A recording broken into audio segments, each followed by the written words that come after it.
পতিত আওয়ামী সরকারের আমলে দেশের বিভিন্ন গুরুত্বপূর্ণ পরিসংখ্যান ফুলিয়ে ফাঁপিয়ে দেখানো হতো, যেখানে অনেক তথ্য ও সূচক নিয়ে মিথ্যাচার হতো বলেও অভিযোগ আছে।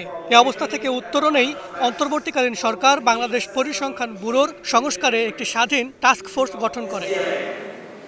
সোমবার ঢাকায় পরিসংখ্যান দিবস উদযাপন অনুষ্ঠানে সেই টাস্ক ফোর্সের চূড়ান্ত প্রতিবেদন প্রকাশ করা হয়েছে, যাতে বলা হয় প্রকল্প নির্ভর সংস্কৃতি বিবিএস-এর মাঠ পর্যায়ের জরিপ দুর্বল করেছে, তথ্য সংগ্রহ ও যাচাইয়ের গুণগত মানকেও ক্ষতিগ্রস্ত করেছে।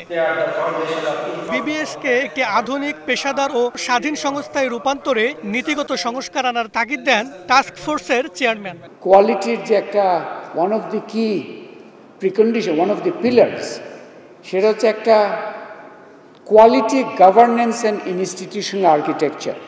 এই যে ইন্ডিপেন্ডেন্সের কথা বলা হলো and other things, this is very important. যে 2 decades বলতে গেলে বেসিক্যালি এই যে ফান্ডিং আনসার্টেনিটির কারণে BBS in particular became dependent on a project culture which actually harmed its core mandate.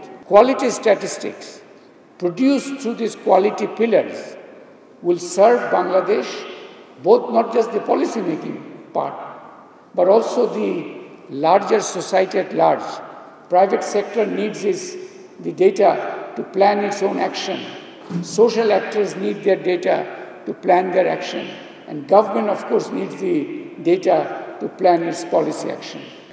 অর্ধসত্য পরিসংখ্যান প্রকাশ এক ধরনের বিভ্রান্তি তৈরি করে জানিয়ে পরিকল্পনা উপদেষ্টা বলেন, সঠিক পরিকল্পনার জন্য সঠিক পরিসংখ্যান জরুরি।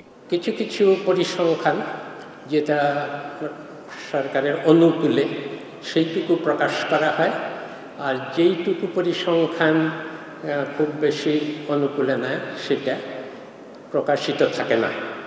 এটা এক ধরনের বিভ্রান্তি, এটাকে অর্ধসত্য বলা চলে।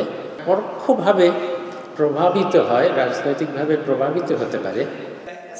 বিবিএস-কে স্বাধীন সংস্থায় রূপান্তরের উদ্যোগকে অন্তর্বর্তীকালীন সরকারের বড় সাফল্য হিসেবে উল্লেখ করেন পরিকল্পনা উপদেষ্টা। প্রতি মাসেই মূল্যস্ফীতি এবং আরেকটা কি মজুরির হারের প্রবৃদ্ধি এগুলো প্রকাশ করে।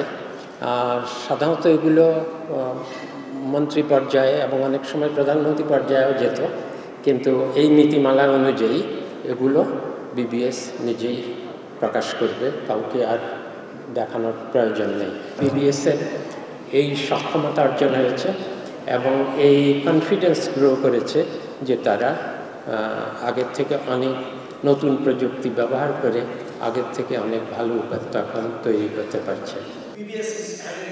ভাবুল ইসলাম, স্টার নিউজ, ঢাকা।